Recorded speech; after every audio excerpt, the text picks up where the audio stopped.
नमस्कार, मेरा नाम है जयंती झा और आप देख रहे हैं राष्ट्रीय समाचार की खास पेशकश ग्लोबल फ्रंटलाइन, जहां खबरें होंगी दुनिया के कोने कोने से। तो शुरुआत करते हैं पहले हेडलाइंस से। ट्रंप की टैरिफ धमकी के बाद कनाडाई प्रधानमंत्री मार्क कार्नी ने नागरिकों से स्वदेशी उत्पाद खरीदने की अपील। भारत यूरोप साझेदारी को मजबूत देने के उद्देश्य से भारत पहुंची ईयू प्रमुख Ursula von der Leyen. America के कई हिस्सों में भीषण शीतकालीन तूफान, भारी बर्फबारी से जनजीवन और यातायात प्रभावित। मिनियापोलिस में सीमा गश्ती एजेंट की गोलीबारी, 37 वर्षीय एलेक्स जेफरी प्रीटी की मौत, हथियार को लेकर विवाद। बांग्लादेश के नरसिंदी में 23 वर्षीय हिंदू युवक को जिंदा जलाकर मारा, परिवार ने बताया सुनियोजित हमला। कनाडा के प्रधानमंत्री मार्क कार्नी ने अमेरिकी राष्ट्रपति डोनाल्ड ट्रंप की टैरिफ धमकी के बाद देशवासियों से स्वदेशी उत्पाद खरीदने की अपील की है। कार्नी ने एक वीडियो संदेश में कहा है कि वर्तमान में कनाडा की अर्थव्यवस्था पर बाहरी खतरा मंडरा रहा है, इसलिए हमें उन चीजों पर ध्यान केंद्रित करना चाहिए जो हमारे काबू में है, जो हमारे नियंत्रण में है। उन्होंने कहा कि कनाडा दूसरे देशों के फैसले नियंत्रित नहीं कर सकता, लेकिन अपने उत्पादों का सबसे बड़ा ग्राहक खुद बन सकता है और कनाडाई सामान को देश में ही खरीद और उत्पादित किया जा सकता है। यह बयान ऐसे समय में आया है जब ट्रंप ने चीन के साथ व्यापार समझौता करने पर कनाडा को कड़ी चेतावनी दी है। अमेरिकी राष्ट्रपति ने कहा कि अगर कनाडा ने चीन के साथ अपने व्यापारिक रिश्ते बढ़ाए तो अमेरिका कनाडाई सामान पर 100% टैरिफ लगा देगा। इसके अलावा ट्रंप ने ट्रुथ सोशल पर कनाडाई प्रधानमंत्री को गवर्नर कार्नी कहकर संबोधित किया और लिखा कि अगर कार्नी कनाडा को अमेरिका के लिए चीन का ड्रॉप ऑफ पोर्ट बनाना चाहते हैं तो ये गंभीर गलतफहमी होगी। ट्रंप ने चेतावनी दी कि चीन कनाडा के व्यवसाय, सामाजिक ढांचे और जीवन शैली को पूरी तरह नष्ट कर सकता है। यूरोपीय आयोग की अध्यक्ष Ursula von der Leyen Bharat के एक जरूरी और प्रतीकात्मक दौरे पर पहुंची हैं। भारत के 77वें गणतंत्र दिवस के मौके पर मुख्य अतिथि के रूप में वो भाग लेंगी। इस अवसर पर उनका उद्देश्य भारत और यूरोप के बीच मजबूत और दीर्घकालिक साझेदारी को और सुदृढ़ करना है। अधिकारियों ने बताया कि वॉन डेर लेन के दौरे के दौरान अलग अलग क्षेत्रों में द्विपक्षीय सहयोग, व्यापार, तकनीकी नवाचार और जलवायु परिवर्तन जैसे अहम मुद्दों पर बातचीत हो सकती है। साथ ही समझौता होने की भी संभावना जताई जा रही है। उनका यह दौरा न सिर्फ दोनों पक्षों के राजनीतिक और आर्थिक संबंधों को मजबूती देगा, बल्कि वैश्विक मंच पर रणनीतिक साझेदारी को भी बढ़ावा देने में सहायक होगा। गणतंत्र दिवस समारोह में उनकी उपस्थिति द्विपक्षीय संबंधों के प्रति भारत और यूरोप की प्रतिबद्धता को दर्शाने के साथ साथ दोनों देशों के नागरिकों के बीच सामंजस्य और मित्रता को मजबूत करने का संदेश देती है। अमेरिका के मध्य पश्चिम और दक्षिणी हिस्सों में कई दिनों तक चलने वाले तूफान के कारण भारी बर्फबारी हो रही है, जो पूरे देश में जनजीवन प्रभावित कर रही है। मौसम विभाग ने भारी बर्फ, ओले और जमने वाली बारिश के साथ साथ बेहद ठंड पड़ने की चेतावनी जारी की है। अधिकारियों के मुताबिक देश के पूर्वी 2/3 हिस्सों में बर्फबारी होने की संभावना है, जिससे यात्रा बाधित हो सकती है और कई क्षेत्रों में बिजली कटौती का खतरा भी बढ़ सकता है। सरकार ने शीतकालीन तूफान, बर्फीले तूफान और ज्यादा ठंड के लिए लोगों को सावधान रहने की सलाह दी है। ये चेतावनी दक्षिणी रॉकीज से लेकर मध्य अटलांटिक तट और न्यू इंग्लैंड तक फैली हुई है, जिसमें लगभग 2 करोड़ से ज्यादा अमेरिकी नागरिक शामिल हैं। राष्ट्रीय मौसम सेवा ने कहा कि रॉकीज मैदानी इलाके, मध्य अटलांटिक और उत्तर पूर्व के सबसे प्रभावित क्षेत्रों में बर्फबारी की मात्रा 1 फुट से भी ज्यादा हो सकती है। विशेषज्ञों की माने तो ये तूफान जनजीवन और परिवहन दोनों के लिए गंभीर चुनौती बन सकता है। यही कारण है कि सुरक्षित रहने और अगर जरूरत ना हो तो यात्रियों को यात्रा करने से बचने की सलाह जो है वो दी जा रही है। आज मिनियापोलिस में एक सीमा गश्ती एजेंट ने 37 वर्षीय व्यक्ति एलेक्स जेफरी पीटी को की गोली मारकर हत्या कर दी। ये घटना शहर में संघीय अधिकारियों द्वारा की गई दूसरी हत्या है, जो पिछले 3 हफ्ते के भीतर हुई है। अधिकारियों और मृतक के परिवार ने मृतक की पहचान की पुष्टि की है। घटना का वीडियो ये साफ तौर पर दर्शाता है कि मृतक उस समय एक महिला की मदद कर रहा था और तस्वीरों में जो दिख रहा है वो साफ तौर पर देखा भी जा सकता है, जिसे संघीय अधिकारियों ने धक्का दिया था। इसके बाद क्या होता है कि मृतक और अधिकारियों के बीच कहासुनी होती है, जो बाद में हिंसक रूप ले लेती है। राष्ट्रपति डोनाल्ड ट्रंप और गृह सुरक्षा विभाग के अधिकारियों ने यह कहा है कि इस दौरान मृतक के पास एक हैंडगन था। हालांकि वीडियो में यह साफ नहीं हो पाया है कि वो व्यक्ति हथियार पकड़े हुए था या फिर नहीं था, उसके पास हथियार रखने का वैध लाइसेंस था या नहीं था। डीएचएस अधिकारियों ने कहा कि एजेंट ने अपनी जान और साथी अधिकारियों की सुरक्षा के खतरे को देखते हुए ये गोली चलाई है।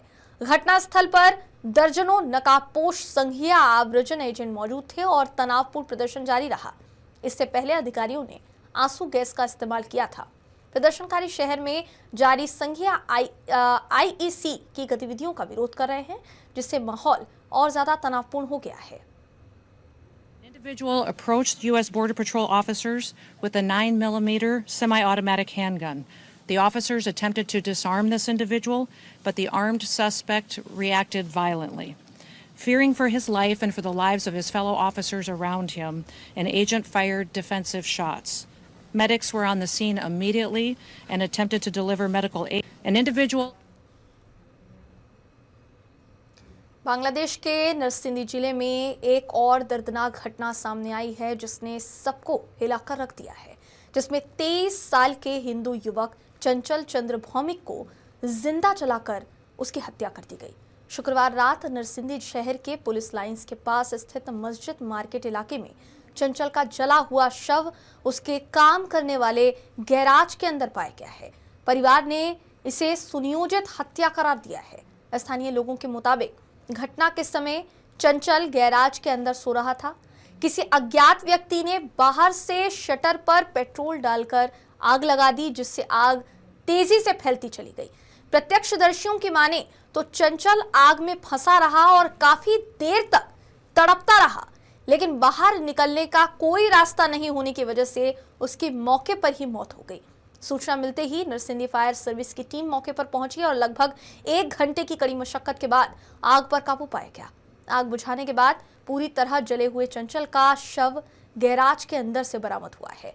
घटना का एक वीडियो सामने आया है, जिसमें एक व्यक्ति दुकान के बाहर से आग लगाकर भागता दिखाई दे रहा है। हालांकि पुलिस ने इसकी आधिकारिक पुष्टि अभी नहीं की है, क्योंकि वो वीडियो काफी विचलित करने वाला है, इसलिए उसकी तस्वीरें आपको नहीं दिखा सकते। मगर जिस जगह की बात हो रही है, उस जगह की क्या हालत हुई है जलकर, वो तस्वीरों में फिलहाल आप देख पा रहे होंगे। चंचल अपने परिवार का एकमात्र कमाने वाला सदस्य था। उनके पिता खोकन चंद्र भौमिक का पहले ही निधन हो चुका था और उनकी मां प्रमिता रानी भौमिक पूरी तरह उनके सहारे थी। चंचल अपनी बीमार मां, दिव्यांग बड़े भाई और छोटे भाई की जिम्मेदारी संभाल रहा था। पुलिस ने मामले की जांच शुरू कर दी है और सीसीटीवी फुटेज खंगाली जा रही है। बताया जा रहा है कि बांग्लादेश में लगातार जिस तरीके के हालात पैदा हो रहे हैं वो काफी ज्यादा चौंकाने वाले हैं और बांग्लादेश में लगातार हिंदुओं की हत्या का जो आंकड़ा बढ़ता चला जा रहा था, उसमें अब एक और शख्स का नाम जुड़ गया है, जो काफी ज्यादा हैरान कर देता है। पूरी दुनिया में इस पूरे मामले का जिक्र जोरों शोरों से हो रहा है। अफगानिस्तान युद्ध में नाटो की भूमिका को लेकर दिए गए विवादित बयान के बाद अमेरिकी राष्ट्रपति डोनाल्ड ट्रंप अब डैमेज कंट्रोल मोड में नजर आ रहे हैं। अपने बयान से पलट गए हैं। सहयोगी देशों में नाराजगी फैलने के बाद ट्रंप ने ब्रिटिश सैनिकों की खुलकर सराहना की है और यह देखकर हर कोई हैरान है, खुद ब्रिटेन भी हैरान है। अफगानिस्तान में उनकी कुर्बानियों को याद किया गया है। Social media platform truth social पर पोस्ट करते हुए राष्ट्रपति ट्रंप ने यह लिखा कि ब्रिटेन के महान और बेहद बहादुर सैनिक हमेशा अमेरिका के साथ खड़े रहे हैं। उन्होंने कहा कि अफगानिस्तान में 457 ब्रिटिश सैनिकों ने अपनी जान गंवाई और ये कहते हुए वो नजर आए, जिस पर ब्रिटेन जो है उसने भी कई तरीके की आपत्ति जो है इससे पहले भी जताई थी।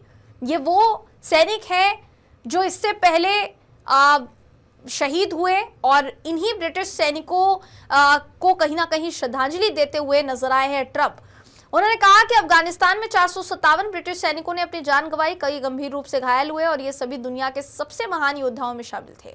दरअसल ये उस बयान उस विवाद के बाद सामने आया है जब इसी हफ्ते एक इंटरव्यू में ट्रंप ने यह कहा था कि नाटो देशों ने अफगानिस्तान युद्ध में सीमित भूमिका निभाई और वो फ्रंटलाइन से दूर रहे। इस टिप्पणी के बाद नाटो सहयोगी देशों खासकर ब्रिटेन में तीखी प्रतिक्रिया देखने को मिली। ब्रिटेन के प्रधानमंत्री कीर स्टारमर ने ट्रंप के उस बयान को अपमानजनक और बेहद आपत्तिजनक बताया। उन्होंने कहा कि इससे उन परिवारों को गहरा दुख पहुंचा है जिन्होंने अफगानिस्तान में अपने प्रियजनों को खोया या उन्हें घायल अवस्था में लौटते देखा।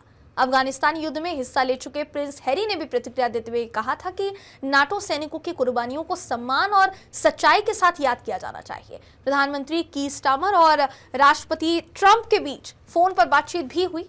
डाउनिंग स्ट्रीट के मुताबिक बातचीत में अफगानिस्तान में कंधे से कंधा मिलाकर लड़ने वाले ब्रिटिश और अमेरिकी सैनिकों की बहादुरी और बलिदान पर चर्चा की गई। आपकी जानकारी के लिए बता दें कि ब्रिटेन ने अफगानिस्तान युद्ध में कुल 457 सैनिक खोए थे, जो 1950 के बाद देश का सबसे घातक सैन्य संघर्ष माना जाता है। फिलहाल सवाल यही उठ रहा है कि क्या ट्रंप का ये नया बयान सहयोगी देशों के साथ बिगड़े रिश्तों को सुधार पाएगा या ये विवाद अभी और ज्यादा तूल पकड़ सकता है।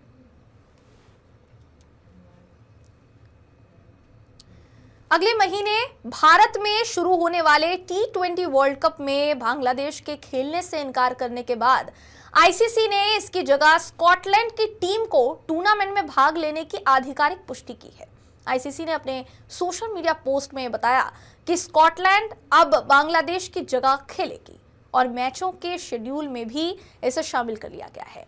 इस बीच पाकिस्तान क्रिकेट बोर्ड ने बांग्लादेश को T20 वर्ल्ड कप में खिलाने का समर्थन किया है। साथ ही ये साफ कहा है कि पाकिस्तान टीम के टूर्नामेंट में भाग लेने का अंतिम निर्णय सरकार करेगी।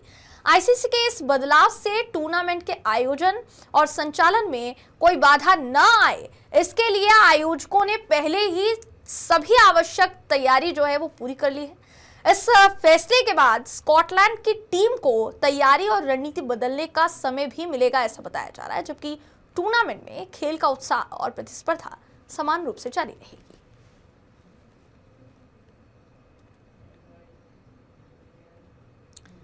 भारत की कूटनीतिक गतिविधियों के लिहाज से ये हफ्ता बेहद अहम रहने वाला है। इसकी वजह क्या है? यूरोपीय परिषद के अध्यक्ष एंटोनियो कोस्टा भारत पहुंच चुके हैं। जी हां, आपकी जानकारी के लिए बता दें कि यूरोपीय संघ और भारत के बीच लगभग 2 दशकों से अटके मुक्त व्यापार समझौते को अंतिम रूप देने की कोशिशें अब निर्णायक मोड़ पर पहुंच चुकी है।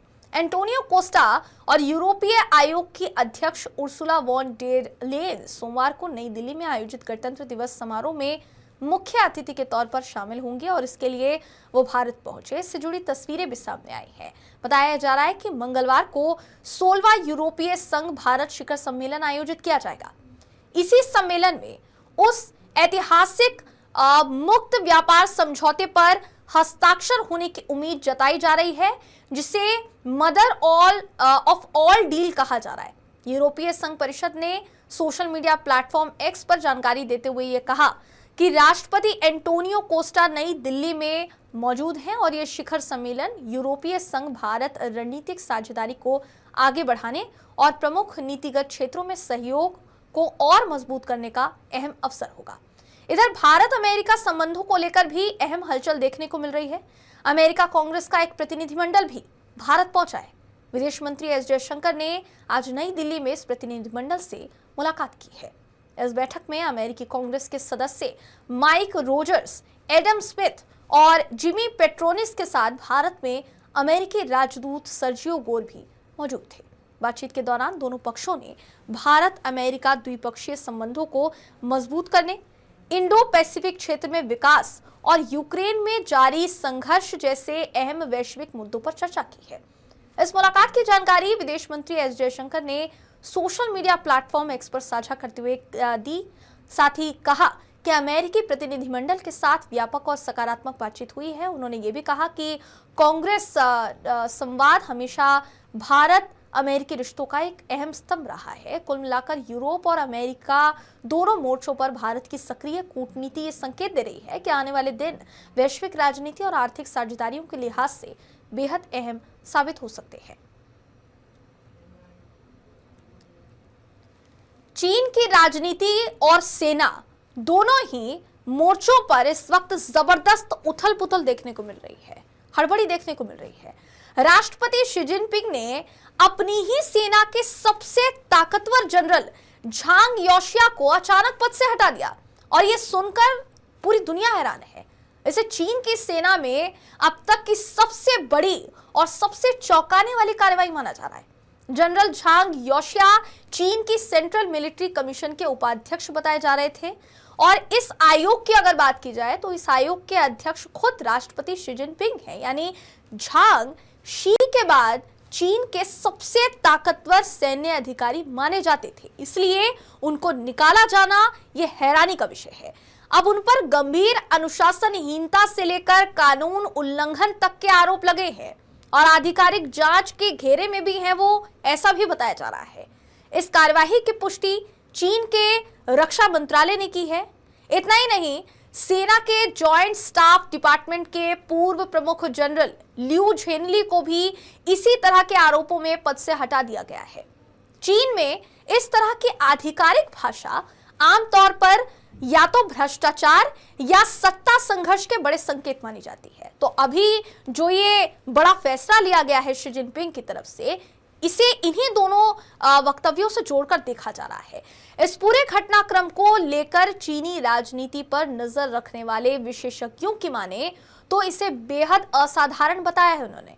एक वरिष्ठ विश्लेषक ने आश्चर्य जताते हुए यह कहा है कि यह सब एक नाकाम तख्तापलट की साजिश से शुरू हुआ और राष्ट्रपति शी जिनपिंग को इसकी जानकारी महज 2 घंटे पहले मिली, जो अपने आप में चौंकाने वाली बात है। जनरल झांग योशिया कोई मामूली नाम नहीं थे। अगर उनके बारे में बात की जाए तो वो शी जिनपिंग के लंबे समय से भरोसेमंद साथी माने जाते थे, खुद एक बड़ा पावर सेंटर थे और खबरों की माने तो पिछले कुछ महीनों से शी के साथ उनके मतभेद भी सामने आ रहे थे। झांग ही ऐसे गिने चुने सैन्य नेताओं में शामिल थे जिनके पास इतना प्रभाव था कि वो सैद्धांतिक तौर पर शी जिनपिंग को चुनौती दे सकते थे। झांग योशिया 1979 के चीन वियतनाम युद्ध के अनुभवी थे और उन्हें असली युद्ध का अनुभव रखने वाला दुर्लभ जनरल माना जाता था। वो शी जिनपिंग के सत्ता में आने के बाद हुई कई सैन्य सफाइयों से बचते आए थे और रिटायरमेंट की तय उम्र पार करने के बावजूद शीर्ष पद पर बरकरार रहे। अब माना यह जा रहा था कि 2027 में स्वेच्छा से रिटायर हो जाएंगे, लेकिन उससे पहले ही उनको हटाया जाना इस बात की तरफ इशारा करता है कि राष्ट्रपति शी जिनपिंग सत्ता पर अपनी पकड़ और ज्यादा मजबूत करना चाहते हैं, जिसके चलते ये बड़ा फैसला उनकी तरफ से लिया गया है। चाहे इसके लिए उन्हें अपने सबसे करीबी और ताकतवर सहयोगियों को ही क्यों ना हटाना पड़ जाए। फिलहाल ये कार्यवाही सिर्फ एक सैन्य अनुशासन का मामला है या फिर चीन की सत्ता के भीतर चल रही किसी बड़ी सियासी लड़ाई की झलक, ये आने वाले दिनों में और ज्यादा साफ हो जाएगा। अफगानिस्तान युद्ध को लेकर अमेरिकी राष्ट्रपति डोनाल्ड ट्रंप की टिप्पणी अब अमेरिका और उसके यूरोपीय सहयोगियों के रिश्तों में नई तल्खी पैदा कर रही है। नाटो सहयोगियों की भूमिका पर सवाल उठाने वाले ट्रंप के बयान पर अब इटली की प्रधानमंत्री जॉर्जिया मेलोनी ने खुली और सख्त प्रतिक्रिया दी है। मेलोनी ने सोशल मीडिया पर बयान जारी किया है, जिस बयान में उन्होंने ये कहा है कि ट्रंप की बातों ने इटली सरकार को गहरा हैरान और निराश किया है। उन्होंने याद दिलाया कि 11 सितंबर 2001 के आतंकी हमलों के बाद नाटो ने अपने इतिहास में पहली और अब तक की इकलौती बार आर्टिकल 5 को सक्रिय किया था, जो अमेरिका के लिए सामूहिक रक्षा और अभूतपूर्व एकजुटता का प्रतीक था। इटली के प्रधानमंत्री ने साफ शब्दों में कहा कि आतंकवाद के खिलाफ इस वैश्विक अभियान में इटली किसी भी तरह पीछे नहीं रहा।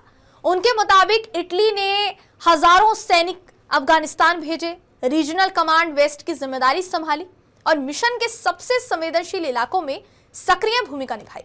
मेलोनी ने कहा कि करीब 2 दशकों तक चले इस ऑपरेशन में इटली ने भारी कीमत चुकाई है।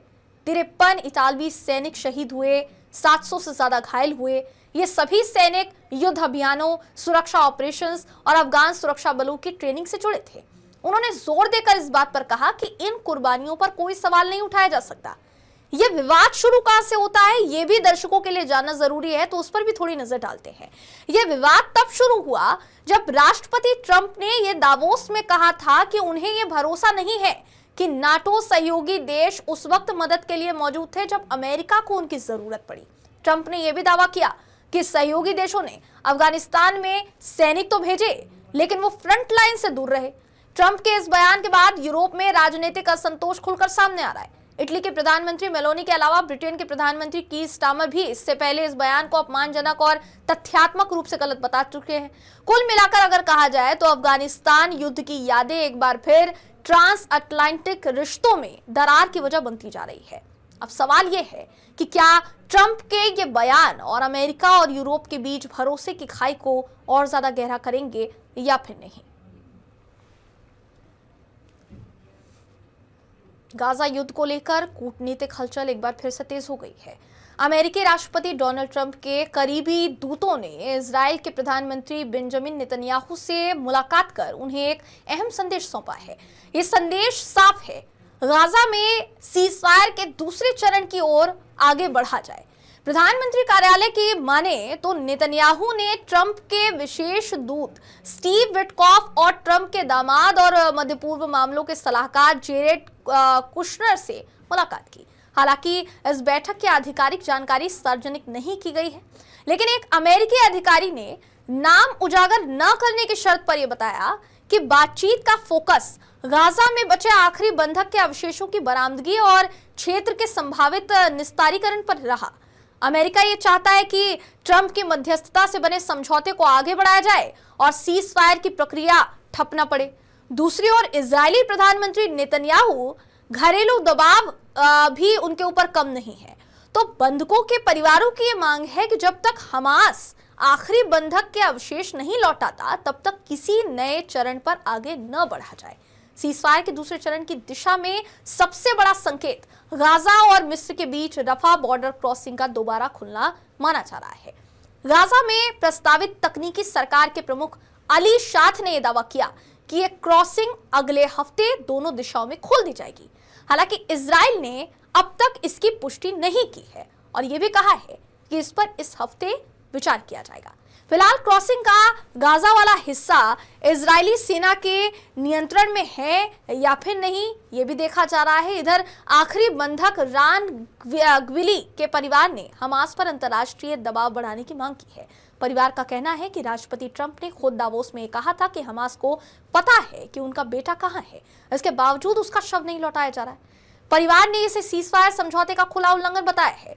दूसरी तरफ हमास का दावा है कि उसने ग्विली के अवशेषों से जुड़े सारी उपलब्ध जानकारी सीजफायर मध्यस्थों को दे दी है और उसने इजराइल पर आरोप लगाया है कि वो गाजा में अपने नियंत्रण वाले इलाकों में खोज अभियानों में रुकावट डाल रहा है। कुल मिलाकर गाजा में सीजफायर का भविष्य अब कूटनीतिक कोशिशों, बंधकों के मुद्दे और जमीनी हालत तीनों पर टिका हुआ नजर आ रहा है।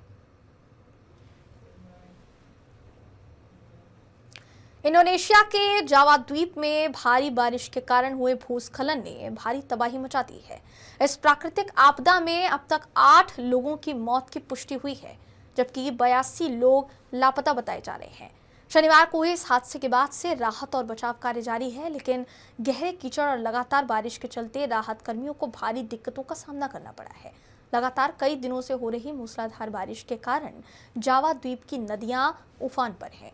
भारी बारिश के बाद पश्चिम जावा प्रांत के वेस्ट बांडुंग जिले में हालात बेहद गंभीर हो गए हैं। पहाड़ी इलाकों से कीचड़, चट्टानें और पेड़ नीचे आ गिरे, जिससे करीब 34 घर मलबे में दब गए। इस हादसे में 82 लोगों के मलबे में दबे होने की आशंका है, जिनकी तलाश जारी है, जबकि 24 लोग सुरक्षित बाहर निकलने में सफल रहे। भूस्खलन का सबसे ज्यादा असर पासेर कुनिंग बस्ती में देखा गया, जहां से 8 शव बरामद किए गए हैं। राहत कर्मी और स्थानीय लोग मलबे में दबे लोगों को निकालने के प्रयास में जुटे हुए हैं। स्थानीय प्रशासन ने भूस्खलन प्रभावित क्षेत्रों में रहने वाले लोगों से सतर्क रहने की अपील की है और किसी भी तरह की हलचल या गड़गड़ाहट जैसी आवाज सुनाई देने पर तुरंत सुरक्षित स्थानों पर जाने के निर्देश दिए हैं। आपकी जानकारी के लिए बता दें कि इससे पहले भी पिछले साल नवंबर में जावा द्वीप में भारी बारिश के कारण भूस्खलन हुआ था, जिसमें कई लोगों की जान चली गई थी और कुछ लोग लापता हो गए थे। दुनिया भर से जुड़ी तमाम खबरों में फिलहाल बस इतना ही। बने रहिए राष्ट्रीय समाचार के साथ। धन्यवाद।